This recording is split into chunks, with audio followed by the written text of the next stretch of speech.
Let's open our Bibles to Zechariah chapter number 11. We've already seen in this prophetic book the shepherd motif. That is, shepherds representing leaders, spiritual leaders, political leaders. And God has been critiquing the leadership of the past, both ancient and recent, and how bad leaders often bring on judgment. And so here he is, Zechariah, representing God's warning that leaders can still bring on judgment even in the time of renewal, which remember that Zechariah is a prophet of the return from exile, and he is encouraging the rebuilding of the temple and the reestablishment of the Jewish faith in the Jewish homeland. But there's still danger of bad leadership that brings judgment. So let's look at Zechariah chapter 11 and see how some of that is played out. Open your doors, O Lebanon, that the fire may devour your cedars.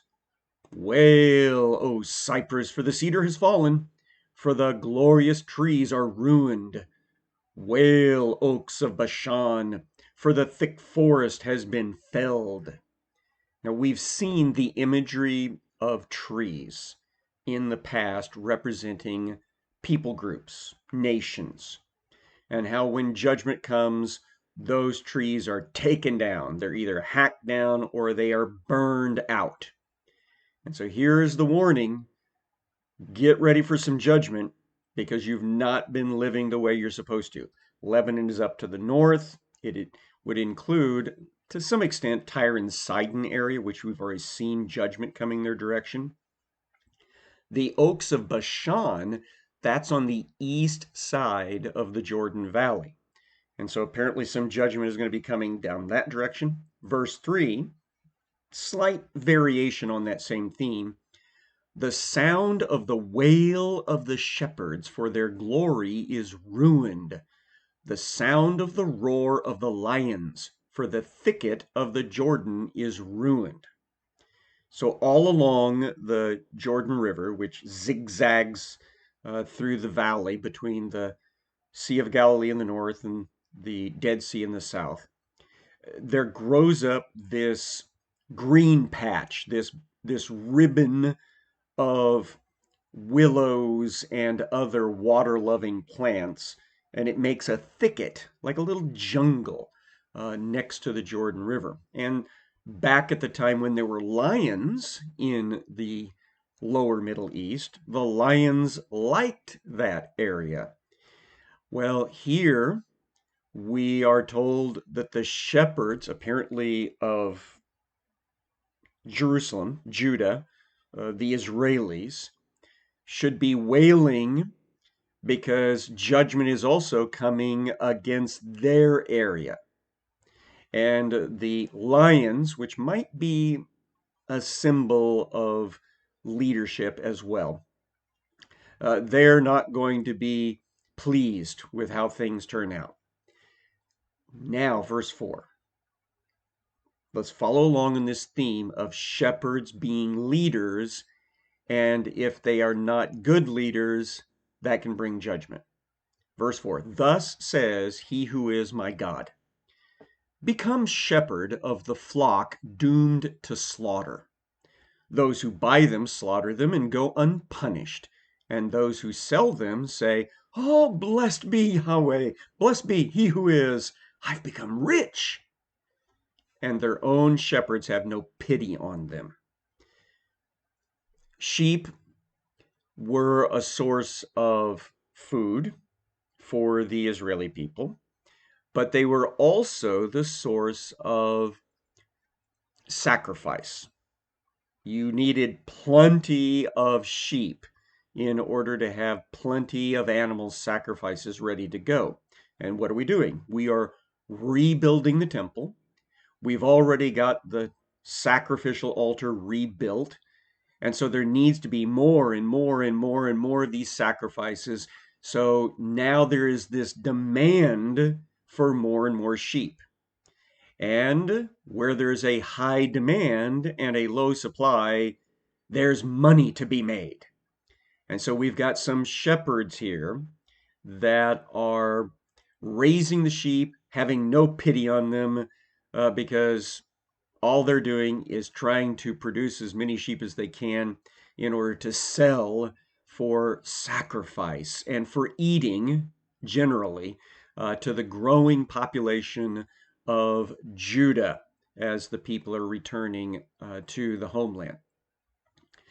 But this becomes symbolic of the same sort of mercenary mindset that can happen among the leaders of the people. Verse number 6. This is still God speaking through Zechariah. For I will no longer have pity on the inhabitants of this land, declares he who is. Behold, I will cause each of them to fall into the hand of his neighbor, and each into the hand of his king, and they shall crush the land, and I will deliver none from their hand. So God predicts a time when the shepherds are not going to be looking out for the sheep. The sheep are actually going to prey on one another and do great damage to one another. And God is going to let it happen because that's part of the judgment. When you blow off God's covenant, when you blow off God's standard of how to live, you cannot expect him to keep blessing and protecting. He is at some point going to pull back and allow the natural course of such selfish behavior to take place. Think of Romans chapter 1, where God allows everything to implode because of the sinfulness of the culture. Back to the text here, verse number 7. So I became the shepherd of the flock, doomed to be slaughtered by the sheep traders. Now that goes back to verse 4. God told Zechariah the prophet, go out, get yourself a job of being a shepherd to the doomed sheep. So he does. And in preparing for this symbolic job, it says, I took 2 staffs. One I named favor, and the word is actually the idea of beauty or beautiful. And the other I named union or cords. So cords kind of tie things together. So union becomes the wording. So he makes these 2 symbolic staves, probably carves their names on them. And he goes to work. Verse 8, in 1 month I destroyed the 3 shepherds. Destroyed here is probably too strong a word from our mindset.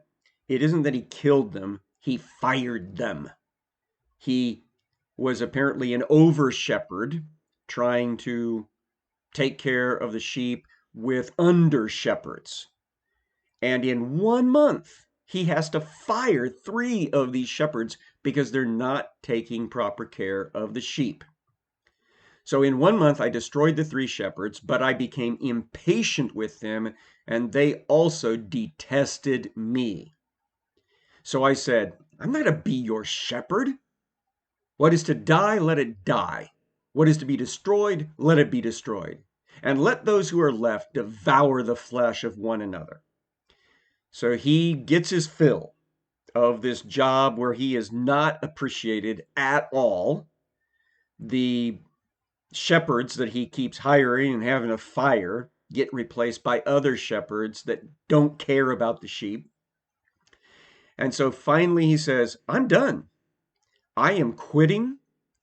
And whatever happens to the flock is just going to happen to the flock.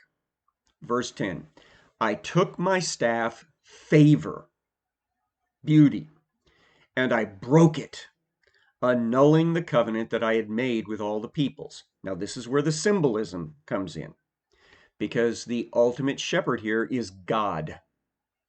So God tries to be the over shepherd of the Israeli people, bringing them out of Egypt, bringing them into the promised land. And he puts under shepherds in charge, trying to govern them and watch over them. And what happens? All those under shepherds become problems. And finally, God has had enough and says, I'm done. Whatever's going to happen is going to happen. So he breaks his relationship with the people. And this is where he kind of sends them into exile as well. Verse 11. So it was annulled on that day, and the sheep traders who were watching me knew that it was the word of he who is. So they're watching the symbolism play out in front of us and go, I wonder what that's about. I wonder what he's trying to teach. Because they knew Zechariah was a prophet. Then I said to them, well, if it seems good to you, give me my wages. But if not, just keep them. And they weighed out as my wages 30 pieces of silver. Now, this is pre-coinage. So they were weighing out little weights of silver. Each one of them is probably going to be the weight of an eventual coin in Israel called the shekel, which is about 2 days' wages. So 30 pieces of silver, a couple of months' wages. And then he who is said to me, just throw it to the potter, the lordly price at which I was priced by them.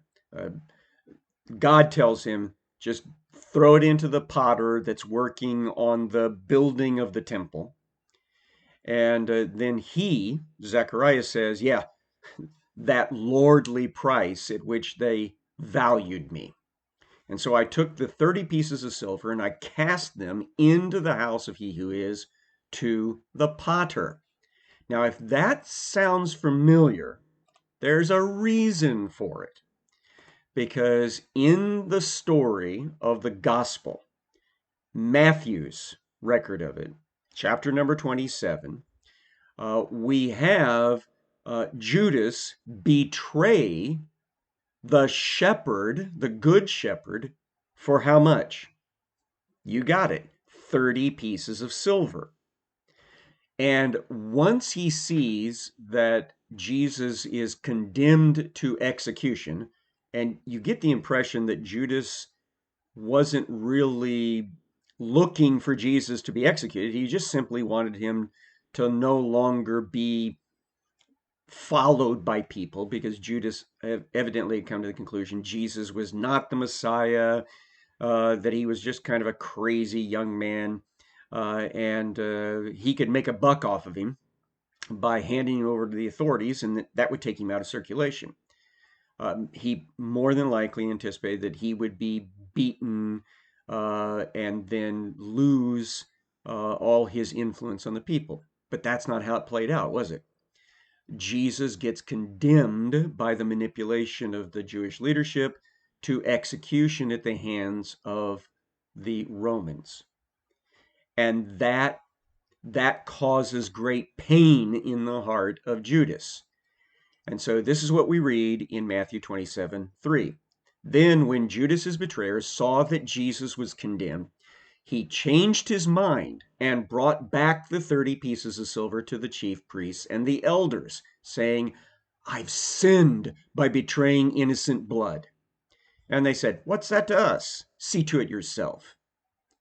And throwing down the pieces of silver into the temple, he departed and he went out and he hanged himself. So he tries to return the blood money, but they won't accept it. So he throws it into the inner court area of the shrine building. The wording that's used here is talking about the innermost part of the temple complex, the part that only the priests are supposed to be able to go to. So he's basically trying to give it back in the presence of God as part of his penance. Now, he's not really repentant. He's basically what we'd say he was sorry he got caught in the midst of all this. And so He goes out and he hangs himself. We find out uh, by combining this information with the information in Acts chapter 1 that he went out and hung himself at a clay quarry that was part of a pottery making uh, concern, probably on the south side of the city of Jerusalem. And since it was a holiday on that day, followed by a Sabbath on the next day, and then another holiday called First Fruits on the Sunday that followed the Sabbath day, there was 3 days in a row that no one would have gone to that place of business.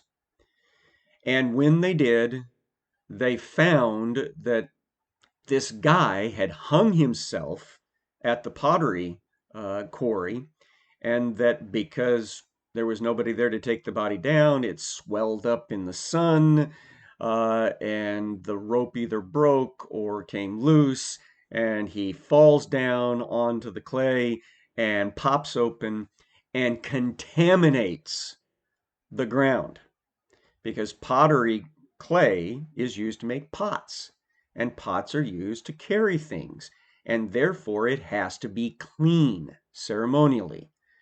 The clay has now been contaminated with the blood of a dead man. And so when the business um, discovered that their pottery, their clay quarry had been contaminated, they couldn't use it anymore. So they had to sell it, which is why it came on the market just when these priests were looking for a way to spend blood money. Back to Matthew chapter 27, verse 6. But the chief priest, taking the pieces of silver, said, "It's not lawful to put them into the treasury, since it is blood money." So they took counsel over time, clearly, and they bought with the money, with the 30 pieces of silver, the potter's field as a burial place for strangers. So the potter's field comes on the market. There is something it can be used for, and that is a cemetery. A cemetery for people that have no family connections, no one to pay for their burial. So the Sanhedrin buys the contaminated clay quarry, probably the associated business with it, and turns it into this potter's field for poor people to be buried in. Therefore, that field has been called the field of blood to this day. Hakeldama. And it's a double meaning. It's the field where blood was spilled, but it's also the field bought with blood money. And then here's the whole thing that I was trying to get to. Verse number 9 of Matthew 27. Then was fulfilled that which was spoken by the prophet Jeremiah. Now we're in Zechariah, and the wording that we're about to read is from the Zechariah passage. Matthew's not making a mistake here. What happens is there's also pottery imagery and prophecies related to the Messiah in the book of Jeremiah, and how Jeremiah has to go and learn at the potter's house, probably on the south side of Jerusalem, perhaps the exact same place where Judas committed suicide. But he has to go there and learn that God uses even bad pots for his own purposes. But the whole goal is everybody should be a good pot and allow the potter to make them useful properly. And the people back in Jeremiah's time were not being good pots. And so in another passage in that same book, Jeremiah has to go and take a, a piece of pottery and in front of everybody break it down in the valley that runs south of Jerusalem, the valley of the sons of Hinnom, and say, this is a symbol of what God is going to do. He's going to break Jerusalem. He's going to break the Jewish people. He's going to bring the judgment of the Babylonians on this city. And this area right here is going to be used for a massive burial place because of the sins of the people. And this is where God is going to judge them. And so you take all of these things together from Jeremiah as background, and then you have also this quote or allusion that Matthew throws in, and they took the 30 pieces of silver, the price of him on whom a price had been set by some of the sons of Israel, and they gave them for the potter's field as he who is directed me. So our passage in Zechariah is a supplement to the things that come out of Jeremiah, but they all have the same message, and that is God brings judgment on bad shepherds and even on bad sheep.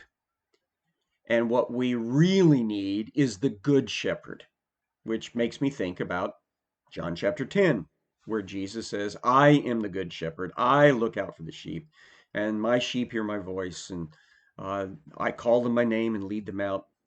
That's really what is needed, is good shepherds.